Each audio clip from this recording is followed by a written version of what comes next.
आप सभी का स्वागत है हमारे YouTube चैनल द स्टडी गोल में। और आज हम देखेंगे शिक्षण के सिद्धांत व शिक्षण के सूत्र। तो शिक्षण के सिद्धांत व शिक्षण के सूत्र का जानना एक अध्यापक के लिए अति आवश्यक है, क्योंकि शिक्षण के सूत्र के द्वारा वो शिक्षण कार्य को समझ पाएगा कि किस प्रकार से उसे शिक्षण कार्य करना है और किस प्रकार से बच्चों को विद्यालयी जीवन में पढ़ाना है, यानी कि किस प्रकार से उनको हैंडल करना है, कैसे उनको सिखाना है, कैसे उनको पढ़ाना है, या किस प्रकार से उनसे संप्रेषण करना है। तो ये सारी चीज़ें हमें शिक्षण के सूत्र व शिक्षण के सिद्धांत के द्वारा बताई जाती हैं। तो शिक्षण के सिद्धांत में जो पहला सिद्धांत है वो प्रजातांत्रिक मूल्यों का सिद्धांत। तो प्रजातांत्रिक मूल्यों का सिद्धांत से तात्पर्य है कि पक्षपात रहित शिक्षण, यानी कि हमें शिक्षण कार्य पक्षपात रहित करना है। जैसे कि आपका बेटा विद्यालय में पढ़ता है और आपके पड़ोसी का बेटा भी विद्यालय में पढ़ता है। आप अपने बेटे को पूरे में पूरे नंबर दे रहे हो और पड़ोसी के बेटे को 30 में से 10 नंबर दे रहे हो, बल्कि पड़ोसी का बेटा ब्रिलियंट है, फिर भी आपको ये नहीं करना है। आपको सभी के साथ समान व्यवहार करना है। जो जैसा कार्य करे आपको वैसा उसका आकलन करना है। और प्रजातांत्रिक मूल्यों से ये भी एक अर्थ है कि हमें क्लास का जो वातावरण है वो प्रजातांत्रिक रखना है, कि यानी कि छात्रों और टीचर के बीच जो है वो संप्रेषण हो, यानी कि दोनों लोग आपस में अपनी अपनी बात रख सकें, दोनों लोग अपनी अपनी बातों को बोल सकें।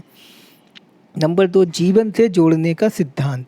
तो जीवन से जोड़ने के सिद्धांत का तात्पर्य है कि शिक्षण वास्तविक जीवन से जुड़ा हो, यानी कि शिक्षण ऐसा होना चाहिए जो फेक नहीं होना चाहिए। यानी कि हम उनको ऐसी चीज़ें बताएंगे जो रियल लाइफ में हो। जैसे कोई बच्चा अगर का 5 बार में नहीं का लिख पाया है तो हम उसको ये नहीं बोलेंगे कि जब हम आपकी उम्र में थे हमने तो आधा घंटे में का बनाना सीख लिया था। भले आप घूस देख के शिक्षक बने हैं, आपको कुछ नहीं आता, लेकिन आप उनसे डींगे मार रहे हैं कि हम तो आधे घंटे में का बनाना सीख गए थे। तो ऐसा नहीं करना है। शिक्षण जो है वो वास्तविक जीवन से जुड़ा हो। हाँ, आप ये कहेंगे कि हाँ कोई बात नहीं है, 2-4 बार में आ जाएगा, हमने भी कई प्रयासों के बाद सीखा था। तो यानी कि शिक्षण आप वास्तविक जीवन से जोड़कर बताएंगे। नंबर 3, रुचि का सिद्धांत।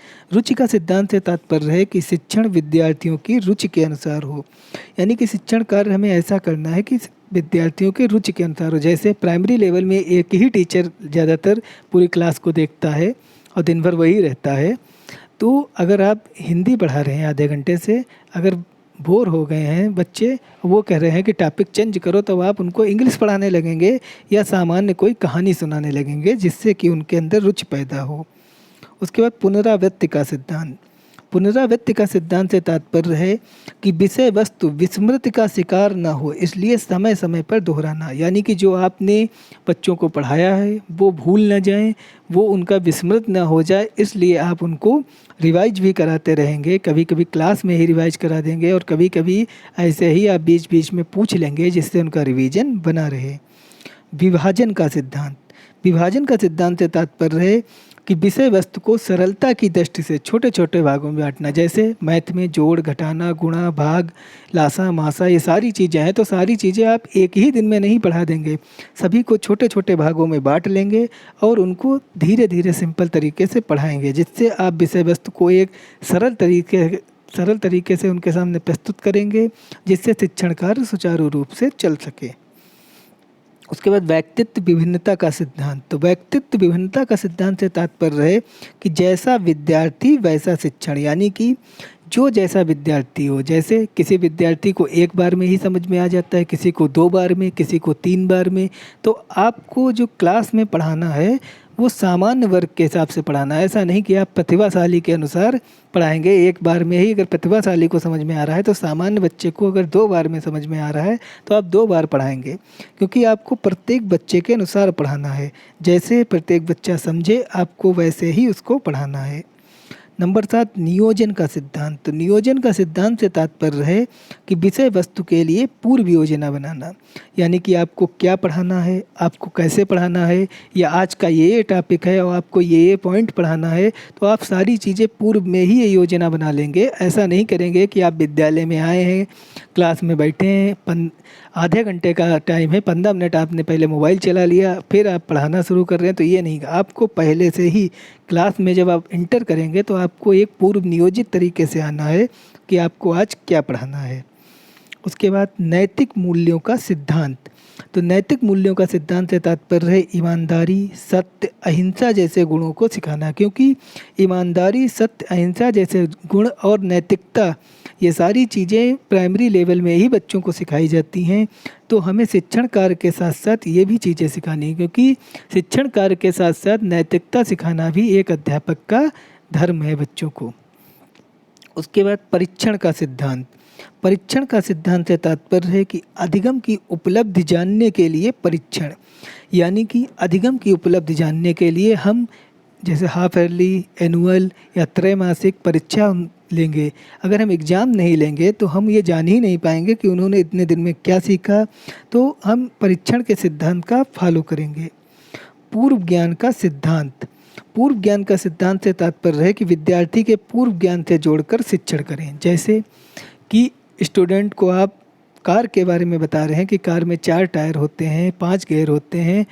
कोई गांव का बच्चा है, वो समझ ही नहीं पा रहा है कि ये 4 टायर क्या होते हैं, 5 गियर क्या होते हैं, क्योंकि उसने कार देखी ही नहीं है। तो आप उसको बैलगाड़ी से जोड़कर पढ़ाएंगे। पहले बैलगाड़ी के बारे में बताएंगे, फिर कार से पढ़ाएंगे। यानी कि जब आप उसके पूर्व ज्ञान बैलगाड़ी से जोड़ देंगे तो उसे ज़्यादा समझ में आएगा। अंतःक्रिया या संप्रेषण का सिद्धांत, यानी कि शिक्षण के दौरान शिक्षक शिक्षार्थी दोनों में अंतःक्रिया हो। यानी कि शिक्षण कार्य के दौरान ऐसा नहीं होना चाहिए कि सिर्फ जो टीचर है वही बोलता बकता चला जा रहा है और विद्यार्थी सिर्फ सुन रहा है, ऐसा नहीं। दोनों में अंतःक्रिया होना चाहिए। दोनों में संप्रेषण यानी कम्युनिकेशन जो है वो दोनों में होना चाहिए, क्योंकि कम्युनिकेशन यानी संप्रेषण जब तक पूरा नहीं होगा जब तक दोनों लोग नहीं बातचीत करेंगे। यानी कि टीचर भी बोले और साथ में अगर विद्यार्थियों को कोई कन्फ्यूजन है या कुछ पूछना है तो वो भी पूछ सकते हैं। प्रेरणा का सिद्धांत। तो प्रेरणा का सिद्धांत से तात्पर्य है कि विद्यार्थी में रुचि एवं जिज्ञासा जागृत करके अधिगम के लिए प्रेरित करना। यानी कि अगर विद्यार्थियों के अंदर आपको रुचि जागृत करना है, उनके अंदर पढ़ने के लिए जिज्ञासा जागृत करना है, तो आप उनके अंदर प्रेरणा का उत्पादन करेंगे। जैसे उनको आप मोटिवेट करेंगे और मोटिवेट करने से विद्यार्थियों में रुचि एवं जिज्ञासा की भावना जागृत होगी और वो अधिगम के लिए प्रेरित होंगे। तो इसके लिए आप प्रेरणा के सिद्धांत का फॉलो करेंगे। के बाद अब हम देख लेंगे शिक्षण के सूत्र। तो शिक्षण के सूत्र कमेनियस एवं हर्बर्ट स्पेंसर ने 11 सूत्र दिए हैं। तो यहाँ पे पहला क्वेश्चन बनता है कि शिक्षण के सूत्र किसने दिए हैं, तो कमेनियस एवं हर्बर्ट स्पेंसर ने दिए हैं। शिक्षण के सूत्र कमेनियस एवं हर्बर्ट स्पेंसर ने कितने दिए हैं, तो 11 दिए हैं। उसके बाद अब हम देखेंगे शिक्षण के सूत्र कौन कौन है। तो नंबर 1, ज्ञात से अज्ञात की ओर। तो ज्ञात से अज्ञात की ओर का तात्पर्य है कि अगर हम क्लास में कोई चीज़ पढ़ा रहे हैं तो पहले उनको जो चीज़ ज्ञात है पहले वो बताएंगे। यानी कि हम ज्ञात चीज़ उन्हें बताएंगे, उसके बाद हम उनको अज्ञात की ओर ले जाएंगे। जैसे कि अगर हमें उनसे 5 पेन का दाम पूछना है तो पहले आप उनको 1 पेन का दाम बताएंगे, क्योंकि जब तक उन्हें 1 पेन का दाम नहीं पता होगा आप उनसे 5 पेन का दाम नहीं पूछ सकते। उसके बाद सरल से जटिल की ओर। सरल से जटिल की ओर का तात्पर्य है कि जैसे क्लास में हमको प्राइमरी लेवल में राम जाता है ये वाक्य रचना उन्हें सिखानी है, तो सबसे पहले हम उनको अक्षर बताएंगे, फिर मात्रा बताएंगे, फिर शब्द रचना बताएंगे और अंत में हम उनको वाक्य रचना बताएंगे। यानी कि सरल से हम कठिन की ओर जाएंगे। नंबर 3, मूर्त से अमूर्त की ओर। तो मूर्त से अमूर्त की ओर का तात्पर्य है कि हम पहले उनको मूर्त चीज़ें दिखाएंगे, उसके बाद फिर हम उनको अमूर्त की ओर ले जाएंगे, क्योंकि प्राइमरी लेवल में छात्र डायरेक्ट अमूर्त चीज़ें नहीं समझ पाएगा। जैसे हमें उन्हें ईमानदारी का उदाहरण बताना है या उन्हें हमें ये बताना है कि ईमानदार बनो, तो वो जानते ही नहीं कि ईमानदारी क्या होती है, अच्छाई क्या होती है। तो इसके लिए हम पहले उन्हें ईमानदारी का उदाहरण देंगे, यानी कि किसी हम ईमानदार बच्चे को उन्हें दिखाएंगे। जैसे कि क्लास में कोई विद्यार्थी ने बाहर 10 रुपये किसी के पाए हैं, उसने आके टीचर को दे दिए हैं, तो आप उसको बताएंगे कि देखो ये अच्छाई होती है, ये ईमानदारी होती है। तो आप मूर्त से यानी कि ईमानदारी का उदाहरण दे के फिर अमूर्त की ओर ले जा सकते हैं। प्रत्यक्ष से अप्रत्यक्ष की ओर, यानी कि हम पहले प्रत्यक्ष चीज़ें उनके सामने प्रस्तुत करेंगे। जैसे कि अगर हमें किसी कहानी का उनसे पूछना है कि आपको इस कहानी से क्या ज्ञान प्राप्त हुआ, तो पहले हम कहानी से उनके किरदारों के बारे में पूछेंगे। जैसे कि हमने कछुआ खरगोश की कहानी सुनाई है, तो पहले हम पूछेंगे कि पहले कौन चला था, बाद में कौन चला, कौन जीता, कौन हारा।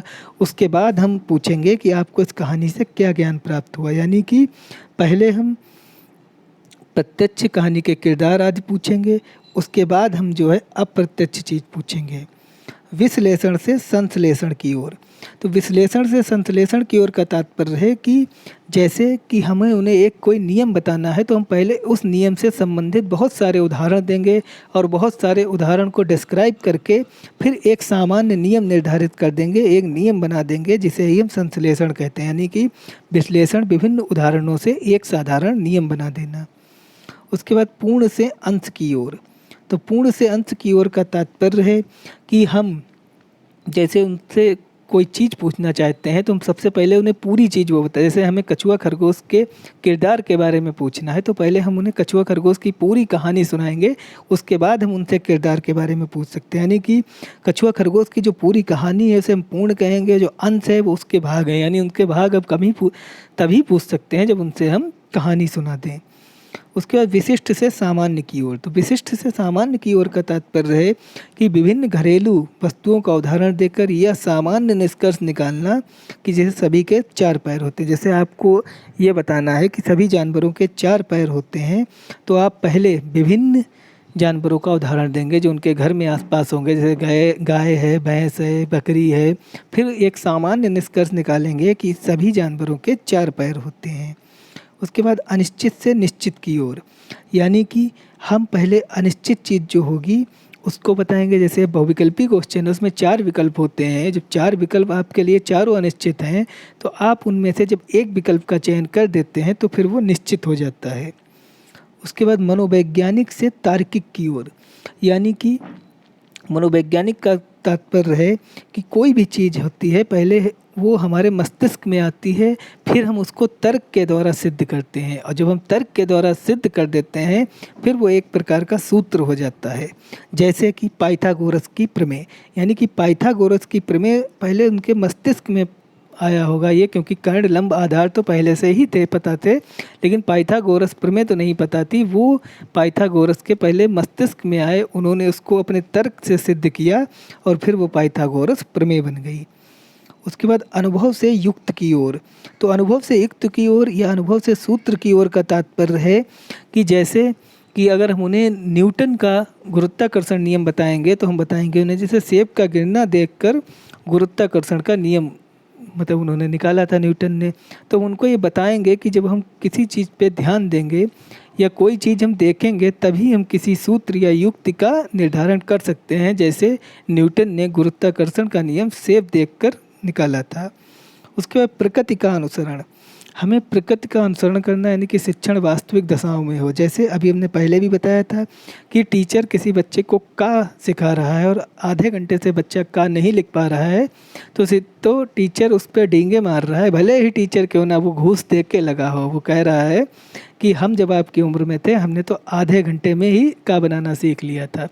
तो ऐसा नहीं करना है, हमें आपको उससे सच्चाई बतानी है कि कोई बात नहीं बेटे, टाइम लगता है, हमने भी 2-4 दिन में सीखा था, या जब कई बार आप प्रयास करेंगे तो आप का बनाने लगेंगे।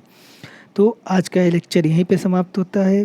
अगर आपको हमारा लेक्चर पसंद आया है तो सब्सक्राइब करें, लाइक करें और हमसे जुड़ें। धन्यवाद।